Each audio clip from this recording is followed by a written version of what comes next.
Bom, a nossa meta da aula de hoje é que a gente veja mais alguns detalhes sobre programação orientada a objetos em C++. Então, a minha ideia hoje é que a gente veja, principalmente, templates, exceções, métodos virtuais e documentação. Então, vamos dar uma revisada em alguns detalhes. E o objetivo dessa aula prática, então, é esse. Eu vou pedir que vocês façam silêncio. Tá? Hoje eu estou me perdendo facilmente na minha linha de raciocínio. Bom, então esse é o programa da nossa aula, é o que a gente vai estar efetivamente vendo aqui hoje. A primeira coisa que eu quero falar para vocês é sobre a declaração de classes. Em C++, eu falei na outra aula, a gente vai declarar classes de uma forma muito semelhante que em Java. A gente tem uma palavra-chave chamada class, meio óbvio. Aí a gente vai dar o nome da classe e ali dentro dos colchetes que tem ali, a gente vai estar escrevendo os detalhes da nossa classe. Tá? É tudo muito semelhante ao Java, com exceção de que a gente não tem palavras-chave para fazer herança e tal, mas a gente vai ver isso aí quando a gente falar de herança. Uma coisa importante de C++ é que quando a gente está declarando classes, a gente separa a implementação da declaração. Essa é uma boa prática. Tá? O que isso quer dizer? Isso quer dizer que quando eu quero montar uma classe, eu penso do ponto de vista de estrutura nela. Né? Essa classe vai ter um atributo que é um inteiro. Eu pego e descrevo. Lá, class, minha classe, abre colchetes, private, int a. Fecha colchetes. Todas as declarações de atributos de uma classe vão acontecer sempre no header, porque é o lugar certo de você fazer esse tipo de declaração. Eu também vou colocar dentro do meu header as assinaturas dos métodos da classe. Então, se eu quero fazer um set naquele inteiro, então eu vou fazer set a, passar um int, vou fazer a assinatura da chamada do método ali. O que vai acontecer? Eu não vou escrever o código, eu simplesmente vou colocar a assinatura dentro do header file, vou abrir o arquivo, que é o arquivo .cpp, que é o meu arquivo de implementação, e lá dentro eu vou dizer, olha, agora eu estou implementando o set_a da minha classe. E aí lá eu escrevo o código. Então a gente vai ter essa separação entre declaração e implementação. Essa é a melhor prática. E o objetivo disso é separar a instrumentação do compilador do código objeto. Por quê? Porque eu posso querer entregar meu código objeto para alguém utilizar como uma biblioteca no programa deles, sem que eles vejam a mágica que eu fiz lá dentro para tornar aquele código valioso o suficiente para alguém me pagar por uma biblioteca.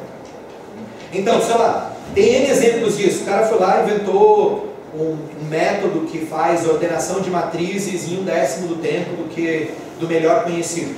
Então ele pode pegar e escrever um código, uma classe que ordena matrizes, aonde que qualquer um pode fazer um programa que ordene matrizes de forma mais rápida, usando aquela classe, sem nunca ver como é que é aquele método. Por quê? Porque o que ele precisa para acoplar aquele código objeto dentro do programa dele é só a instrumentação do compilador, é só o que está escrito no header. E isso vai valer para 99% dos casos de quando você estiver programando em C++. Obviamente que existe 1% que dentro dessa disciplina representa 99% do que a gente vai fazer. Tá? Por quê? Porque a exceção para isso são as classes com template. Por quê? Porque template é algo que tem que ser resolvido em tempo de compilação, então eu vou misturar declaração com implementação para que o compilador possa gerar as várias cópias daquela estrutura com os vários tipos que são necessários. Aqui tem um slide, né, com exemplo de uma declaração de classe. Né? Então, basicamente, declarando uma classe pessoa, assim como em Java, eu posso declarar métodos e atributos de forma pública, ou seja, está disponível para qualquer pessoa que instanciar, qualquer outro objeto que instanciar esse meu objeto, e eu vou ter os métodos privados que estão disponíveis somente para a minha classe. A gente tem alguns outros métodos em C++. Tá? A gente tem um método chamado de... a gente pode ter atributos e métodos protected, tá? Que só podem ser chamados e conhecidos por classes que herdam diretamente dessa classe. Tá? E a gente tem o não dizer nada. Se eu for lá e disser assim, class int A, aquele cara é friendly. Entende? Ele vai poder ser utilizado de uma forma muito parecida com o protected. Eu esqueci agora exatamente qual é a diferença. Mas é muito parecido com o protected. O ideal, né, o nosso style guide vai dizer que vocês têm que sempre declarar private, public ou protected. E essa é a jogada. Como a gente está trabalhando com a melhor prática de orientação a objetos, a gente já sabe de algumas coisas. Todos os atributos são private. Por quê? Porque orientação a objetos, uma das grandes vantagens é chamada de encapsulamento. Já devem ter ouvido falar disso. O que significa encapsulamento? Encapsulamento significa que ninguém fora do objeto vai chegar e vai alterar um atributo do objeto sem passar pelas devidas checagens. Tá? Então, mas de qualquer forma, a gente vai poder fazer esses modelos de trabalhar com métodos públicos ou métodos privados sem problema nenhum. Tá? Os métodos protected para a gente eles vão ser interessantes quando a gente estiver fazendo herança privada, por exemplo, ou herança protected. Então, a gente vai conseguir fazer algumas coisas. Isso é outro conceito que vai mudar um pouco a visão de vocês de como que a herança funciona em C++. A gente vai ver para frente. Tá? Então aqui eu vou colocar isso daqui no meu header, a declaração da classe, tá? E no meu CPP eu vou colocar a implementação. Obviamente que aqui no meu header eu tenho que declarar assim, ó, void método 1. Tá? Aqui o slide não ficou legal. E dentro do public aqui deveria ter void método 1. Só isso, tá? Para que eu possa chegar no CPP, incluir o pessoa.h, para dizer para o compilador que aquela definição existe, e aí sim implementar o método 1 da classe pessoa, ou o método 2 da classe pessoa. Ok? Então essa é a grande divisão que a gente vai fazer na hora de implementar.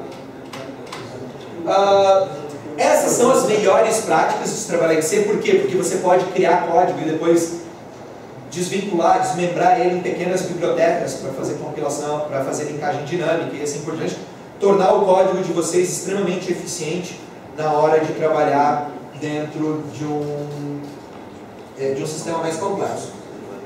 Só que em C++ a gente tem uma série de liberdades. Uma das liberdades é ignorar essa melhor prática e implementar tudo dentro do header, ou implementar tudo dentro do CPP, ou dar o nome que a gente quiser para o arquivo e implementar tudo lá dentro. Eu posso fazer isso em C. Eu não preciso pegar e escrever uma limitação assim, extremamente interessante, né? Que o arquivo tem que ter o mesmo nome de uma classe. É uma boa prática? É. Mas em C++ a gente não é obrigado a fazer isso. Tá? Um detalhe extremamente importante, a gente vai falar de templates para frente, e depois quando eu explicar como os templates funcionam, vai ficar claro para vocês isso, é que os templates vão exigir que a implementação esteja dentro do header, pois o compilador é quem vai criar as variações, né?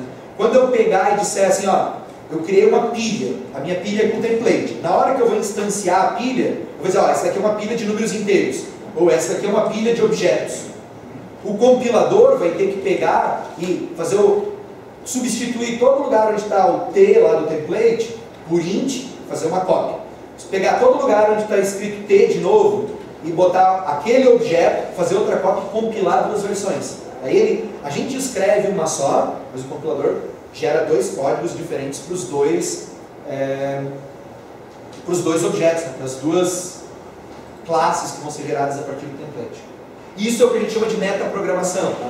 A gente vai estar escrevendo o código uma vez e o compilador vai estar replicando esse código para a gente, basicamente sem custo, tá? Na hora da compilação. Mas, professor, sim? Então, toda a implementação que a gente fizer, a gente vai estar usando o template aqui, né? Para fila e pilha. Deus queremos ser um header, implementação.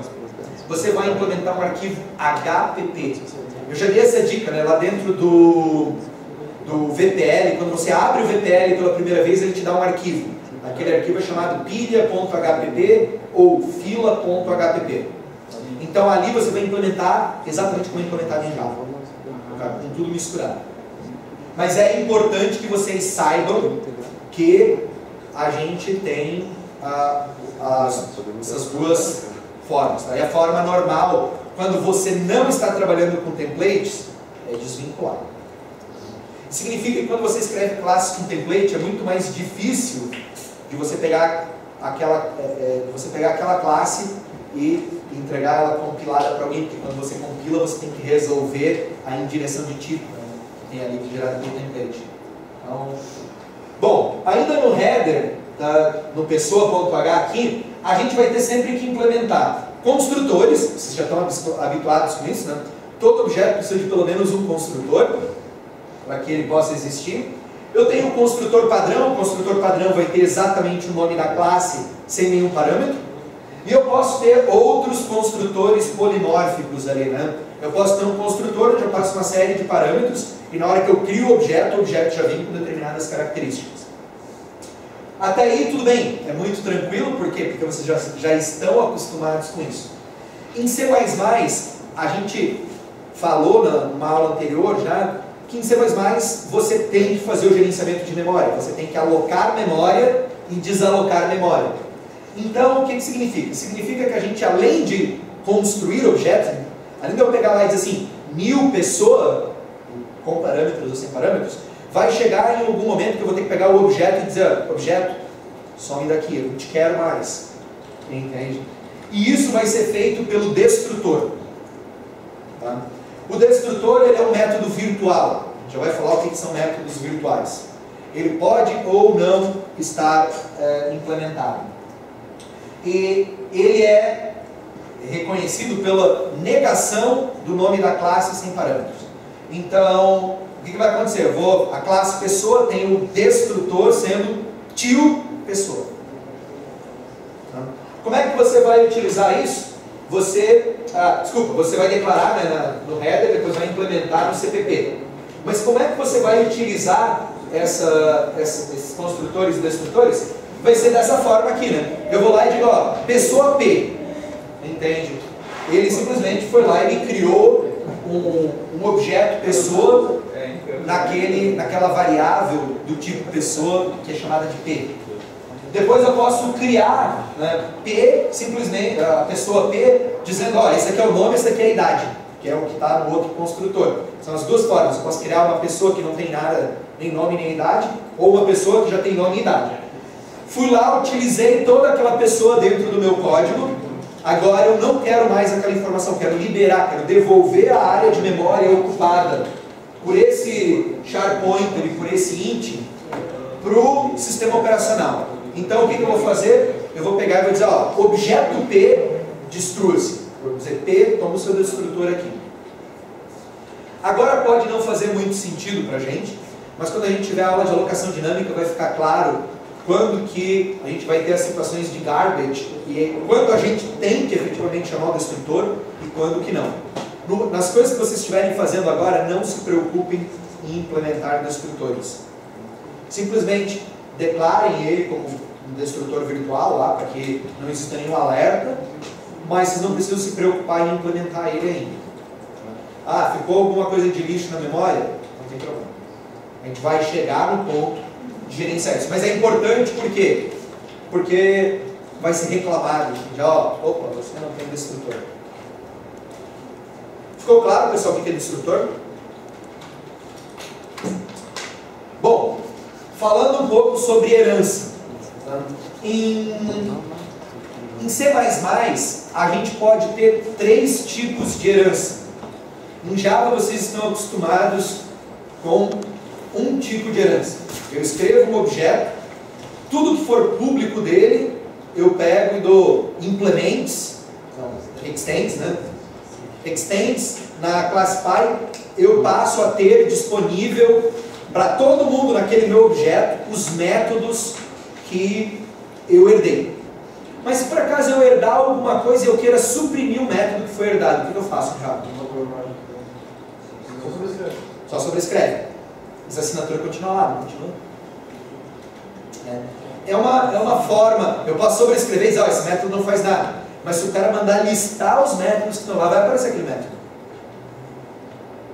Não vai? Acho que vai. Talvez com override não, né? Se você der... não. Também não me interessa muito como é que é em Java. O que importa é que pra gente que em C++, a gente pode fazer a herança como ela é em Java.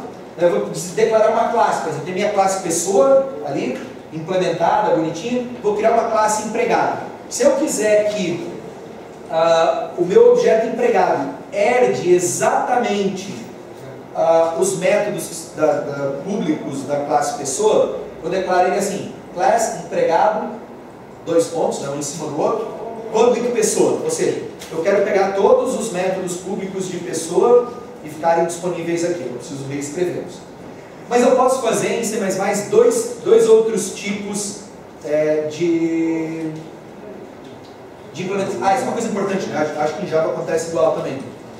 Quando eu herdo, os métodos privados que estão lá na classe Py também ficam disponíveis no filho, né? Ele só não consegue exportar. Se o cara declarou lá na classe Py private, sei lá, peso da pessoa, e aí chega dentro da classe filho, existe lá, de forma privada, a classe filha pode chamar aquele método, mas ele não está automaticamente exportado na interface da classe filha.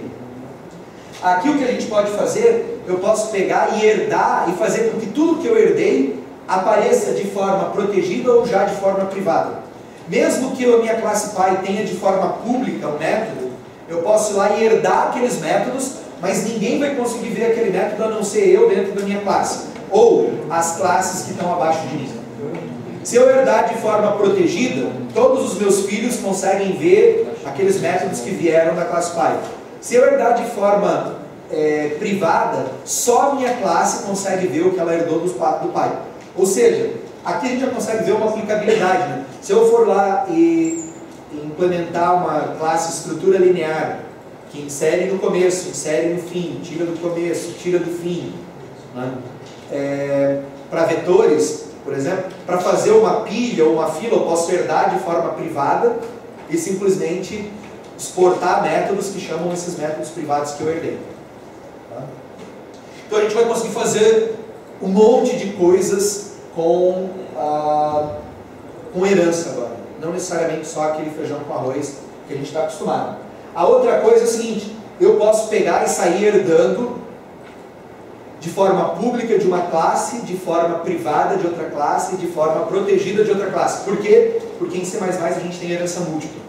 Eu posso pegar e herdar de várias classes ao mesmo tempo. Depois eu vou falar disso. Outra coisa importante que a gente tem em C++, que vocês podem, é uma forma de dizer para vocês o que tem, como é que é em C++ e como é em Java, são os nossos métodos virtuais. Então em Java vocês estão acostumados com duas coisas: classes abstratas e interfaces. O que é uma classe abstrata, pessoal?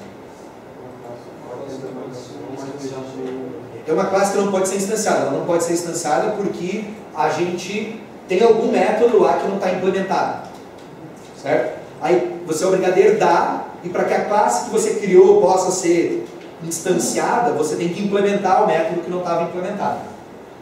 Em C++ a gente tem exatamente isso. Tá? Eu tenho o que a gente chama de métodos virtuais. Eu tenho dois tipos de métodos. Se eu for lá e declarar um método, quando eu fizer a herança, aquele método vai ser herdado e eu não tenho como sobrescrever ele. Se eu pegar e fizer, ele está implementado, ele não pode ser sobrescrito pelo filho. Se ele for um método virtual, ele pode ser sobrescrito pelo filho. Se ele for virtual e implementado, tem o efeito do override lá do Java. Eu posso dar override naquele método. Então o cara que cria a classe Py pode escolher o que o filho pode dar override e o que o filho não pode dar. Ou eu posso criar um método que a gente chama de puramente virtual. Eu vou lá e digo, ó, isso daqui é só uma assinatura. Seria equivalente a uma classe abstrata. Se eu criar uma classe que tem pelo menos um método, que é pure virtual, que é como está aqui, ó, esse método comer, tá? Ele é um método puramente virtual, ou seja, a classe animal não pode ser instanciada porque não existe implementação do método comer. Tá? Embora o método mover-se, ele está implementado, mas pode ser que o animal que eu estou instanciando se move de um jeito diferente do outro. Aí eu posso ir lá e sobrescrever aquele método. Isso é importante. Tá? Quando eu faço a herança, então, se o método for não virtual, eu não posso fazer override nele. Aqui no caso, ele é virtual, eu poderia fazer override. E para eu poder instanciar minha classe Llama, eu tenho que ter o método it implementado, que não estava implementado antes. Então o que acontece? Com uma única solução chamada de métodos virtuais, a gente consegue, misturando métodos virtuais e herança múltipla, a gente consegue ter exatamente as funcionalidades que a gente tem em Java e mais um pouco. Por quê? Eu quero uma interface. O que é uma interface? Uma interface é uma classe onde todos os métodos são pure virtual. Tá? Uma classe abstrata em C++ é uma classe onde pelo menos um método é pure virtual. A minha classe pode permitir ou não que seus filhos façam override de um determinado método. Se eu quiser que possa ser feito override, eu vou lá e digo virtual. Esses são os usos dos métodos virtuais. Então é isso que eu acabei de falar. Uma classe abstrata, então, pelo menos um método é puramente virtual, sem implementação. Ele pode ser virtual, aí ela não é abstrata, só que eu posso fazer override na classe de baixo. As interfaces são todos os métodos puramente virtuais. Vocês vão ouvir falar muito em C++ de Pure Virtual Class. São classes puramente virtuais, que são as interfaces. Tudo dá para resolver aqui com herança múltipla. Como eu posso herdar de várias classes, eu posso estar herdando de forma pública, privada ou protegida de uma classe abstrata, herdando de uma interface, ou seja, eu tenho uma herança abstrata com uma implementação de uma interface. Então eu tenho como fazer exatamente aquilo que eu faço em Java. Escolhendo se eu quero que aquilo apareça para quem estiver herdando de mim ou não, se eu quero que aquilo seja disponível ou não. Eu posso misturar, inclusive, assim, a herança ela pode ser pública e privada, então, ela pode ser de classes abstratas, de classes puramente virtuais, de classes implementadas, e isso tudo vai entrar como se fosse só herança múltipla. É o único conceito que a gente tem. O grande problema de herança múltipla é ambiguidade. É o conhecido problema do diamante. O problema do diamante, ele é assim, ó, eu venho aqui e declaro uma classe. Aí essa classe A, existe uma classe B, aqui, que herda de A, e uma classe C, que herda de A. Aqui existe, por exemplo, A tem um atributo chamado int A. Quando existe essa herança, vamos supor que a herança é sempre pública, aqui, tá? Então, ou privada, tanto faz, o problema vai existir em todas elas. Quando houver essa herança, eu sei que B tem um atributo que é um inteiro A. C também tem um atributo que é um inteiro A. Pode ter aqui um outro, int B, int C. Se eu por acaso criar uma classe B que herda de forma múltipla de B e C, que tem um ancestral em comum, tá? A classe D vai ter o quê? Ela vai ter, vindo desse lado, int A, int C, aqui vai ter int A, int C. O que significa? significa ambiguidade, porque eu estou dando exemplo com um atributo, mas poderia ser um método também. Tá? Essa minha classe D aqui, ela vai ter 2 vezes atributos com o mesmo nome, e ela não vai saber se esse A é o A que está vindo por aqui, ou se esse daqui é o A que está vindo por aqui. Quando eu disser assim, D.A, querendo ver o atributo A dentro do D, ele não vai saber se é vindo desse lado ou se é daquele lado. E esse é o conhecido como problema do diamante da herança múltipla. O que a gente vai ter? A gente vai ter algumas técnicas para resolver a ambiguidade. Tá?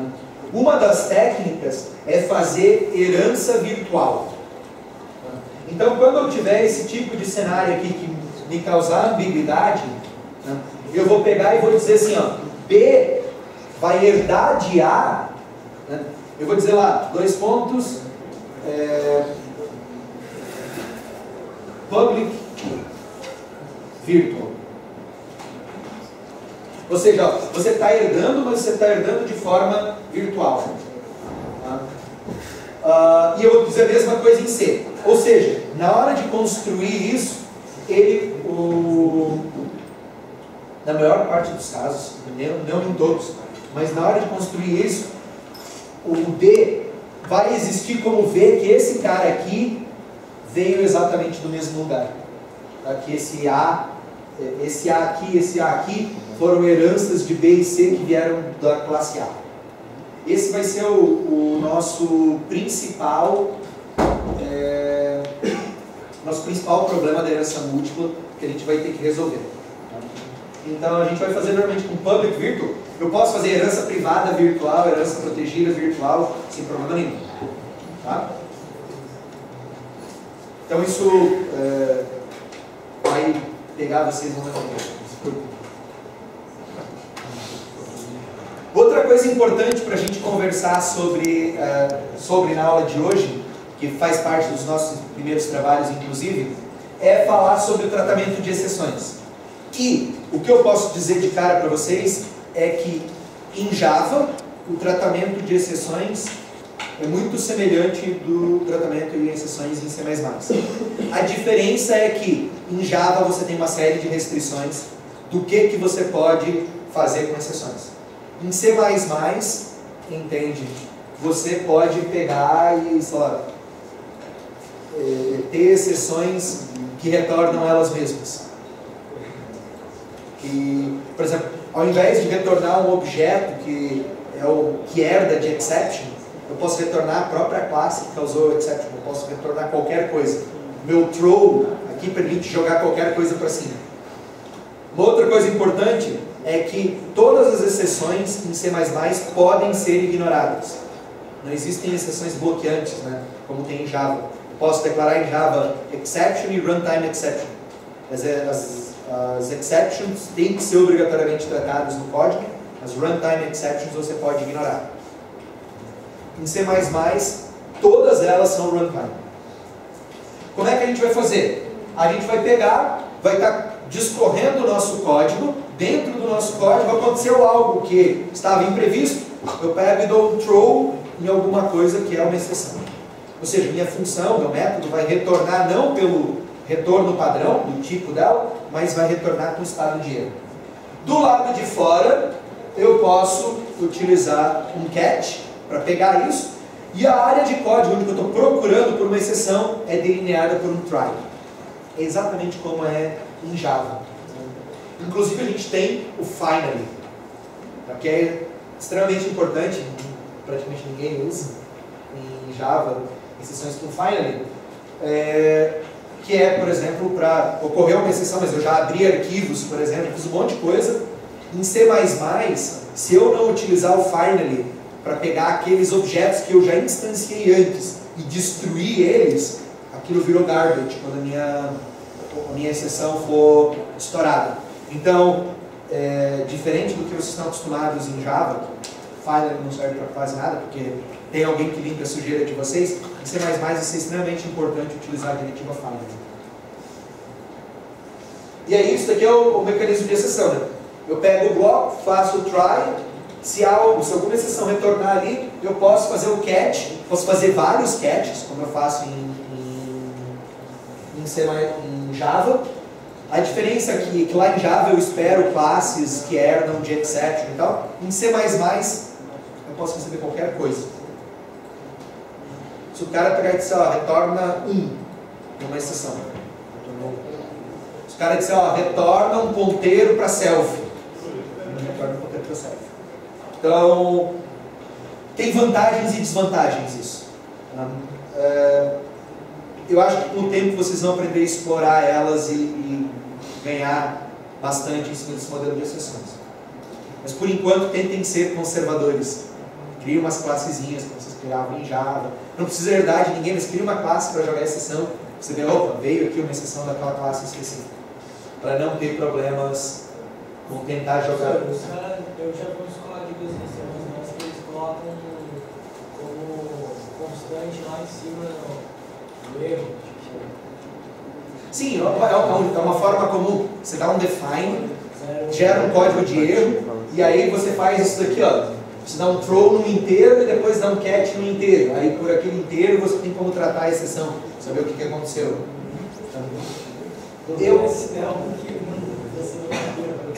Então, mas sempre esse é o problema de exceções, né? Você tem que conseguir responder a todas as exceções, senão você tem uma falha geral. Esse é o caso. Mas é muito simples de trabalhar com exceções em C++. Isso significa o quê? Todos os nossos trabalhos terão que ter exceções. Não existe jogar nenhum erro, nenhum tratamento de erro para os nossos trabalhos que não seja feito com exceções. Isso é importante. Tanto é que os testes unitários, eles esperam que você lance a exceção no código. Eu estou dando um catch na exceção. E o penúltimo assunto da aula de hoje é sobre templates. Como a gente já falou um pouco na aula passada, né, as nossas estruturas de dados, elas servem para manipular pratos, laranjas, sei lá, alunos, provas, qualquer coisa, a gente pode colocar numa pilha, numa fila, numa lista, numa árvore e assim por diante. Então não faz sentido a gente programar as nossas estruturas de dados em cima de um tipo fixo. Por quê? Porque se eu pegar e fazer uma estrutura de dados para inteiro hoje, amanhã pode ser que o cara me diga, ó, eu preciso que você tenha agora uma estrutura de dados para string. Tem que ir lá escrever de novo a estrutura de dados para string. Agora eu quero do objeto pessoa, eu tenho uma fila de pessoas. Agora eu quero, sei lá, uma pilha de provas, eu tenho que fazer outra pilha. Não seria muito mais interessante como a operação da pilha, a operação da fila, a operação da lista, elas são todas uniformes, independente do que é que a gente está empilhando, enfileirando ou listando, né? Que a gente programe de uma forma genérica, o compilador faça sozinho a solução desse problema de tipos para a gente. Em C++ a gente vai fazer isso utilizando templates. Dessa forma a gente vai criar classes e funções extremamente genéricas que podem utilizar quaisquer tipos. A gente pode inclusive ter modelos de templates aninhados. Então eu posso ter estruturas de dados bidimensionais em que cada dimensão eu tenho um tipo diferente. Eu posso inclusive, né, criar uma fila de listas, né, ou uma árvore de filas de listas, todas com templates, sem problema nenhum. Eu posso aninhar esses templates. Obviamente que trabalhar com templates aninhados é algo que exige uma certa experiência, mas eu não diria que é impossível para vocês no final do semestre. Beleza, o que é importante é que as funções de classe são genéricas, são baseadas num argumento de tipo desconhecido, um tipo genérico, e na hora de ser instanciada é que elas são convertidas para o tipo correto. Então, se eu pegar uma classe lista, por exemplo, aqui, né, do ponto de vista estrutural, uma lista, ela é, cada elemento de uma lista, ela é o elemento e o ponteiro para o próximo elemento. Se eu chegar aqui e disser assim, ó, minha classe lista, ela tem um ponteiro para o próximo elemento da lista, e a guarda um inteiro, o que significa? Significa que eu tenho uma lista de inteiros. Tá? Simplesmente eu tenho um inteiro, e aí tem um ponteiro para o próximo inteiro, eu consigo olhar eles como uma lista. Se eu quiser pegar e mudar esse código aqui para um objeto, uma lista de objetos, eu teria que vir aqui e no lugar do int, colocar o nome do meu objeto e assim por diante. Então o que a gente vai fazer? A gente vai pegar e vai declarar a nossa lista utilizando aquela sintaxe ali em cima, dizendo, olha, essa minha classe está utilizando templates, eu estou declarando um nome de tipo chamado T, e aí, dentro dessa minha classe, todo lugar onde eu disser T, o compilador vai poder substituir pelo tipo que eu estiver utilizando na instanciação desse objeto depois. Tá? Então, isso daqui é exatamente a mesma lista, né? Eu poderia fazer implementações diferentes para determinado tipo. Por exemplo, eu faço um template, né? Quando eu carregar um int, eu faço uma implementação. Quando eu carregar um char, eu faço outro. Pode. Mas nós não vamos ver isso daqui. Isso daqui é algo que vocês farão em SO2. Tá? Você vai... Sim, você pode pegar e... Sim, porque existem outras técnicas um pouco mais elaboradas do que templates para metaprogramação onde você consegue fazer isso. Então, eu posso pegar e criar uma lista e dizer, mas é inteiro, então eu quero fazer desse jeito porque assim que é mais eficiente. É um char pointer, eu tenho que fazer de um jeito diferente porque é mais eficiente. Poderia fazer um if, né? O problema é o seguinte, você é xuxo. Certo? Já que você passou para a metaprogramação, o correto é responder ao problema usando metaprogramação. A ideia aqui, pessoal, é fazer a primeira introdução a vocês dos conceitos de metaprogramação. Independentemente do que é a lista, aqui nesse caso, ela vai funcionar igual. Colocar um elemento, tirar um elemento, não vai mudar nada. No caso, aqui eu substituí todo lugar que estava escrito int antes, eu fui lá e coloquei T. E declarei no começo da classe dizendo, olha, neste template, o tipo que eu estou usando é T. Eu posso declarar inúmeros tipos ali. Obviamente que na hora que eu for instanciar, eu tenho que dizer, eu vou querer que o primeiro tipo do template seja tal, o segundo seja tal, e assim por diante.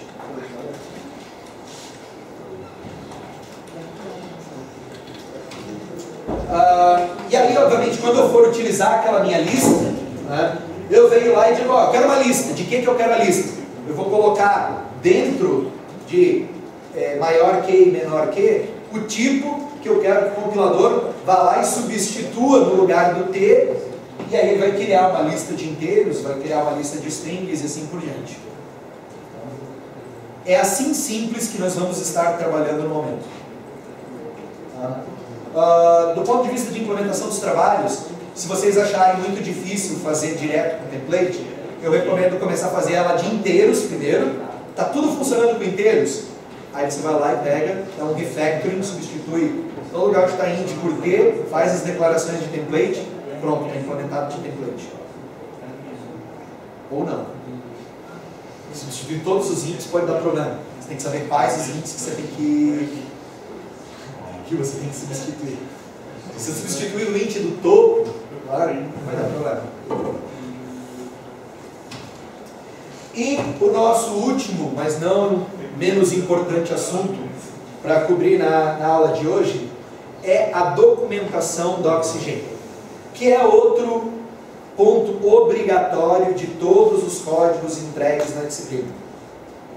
Então, eu botei aqui um exemplo de uma classe documentada em Doxygen, para que vocês vejam que não é nada assim de outro mundo. Então, o que a gente vai fazer? Sempre antes do que a gente for programar, a gente vai descrever para ser documentado aquilo que está sendo escrito depois. Então aqui tem um cabeçalho que vai me dizer o que é a classe de teste, depois uma descrição mais elaborada, a classe de teste faz isso, faz aquilo, uma descrição mais alto nível do que ela faz.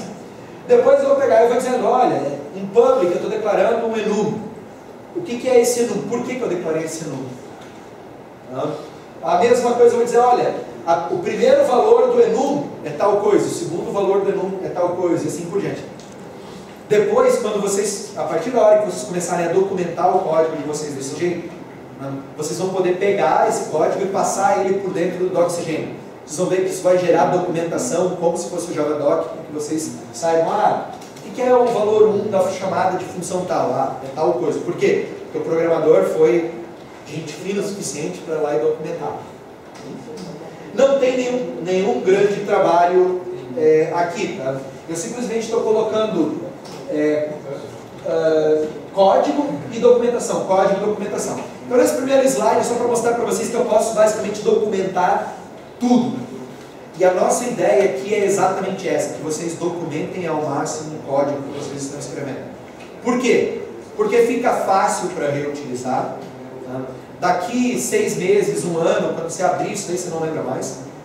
E eu posso dizer para vocês que daqui 10 anos vai ser pior ainda.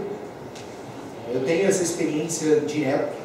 Tem códigos que eu comitei em projetos meus de graduação, de mestrado, aqui para o laboratório onde eu estou, que de vez em quando vem alguém me perguntar, foi você que deu commit nesse código, né? Diz aí o que foi. O que significa, o que é esse código? Eu vou lá e olho, peraí, deixa eu olhar quando foi o commit. 2003. Não, 2003. Aí tu olha assim, cara, um monstro que escreveu isso aqui, porque não dá para entender nada. Entende? Aí eu vou lá e fico, outro dia, para ver uma implementaçãozinha minúscula de um cifrador lá que eu fiz, eu levei um dia. Tinha, sei lá, 40 linhas de código. Eu não sei porquê, que ao invés de implementar tudo utilizando funções matemáticas, eu resolvi implementar tudo com Shortend. O que leva uma pessoa a fazer isso? Eu não sei. Bom, tornar ilegível para alguém depois. Se eu é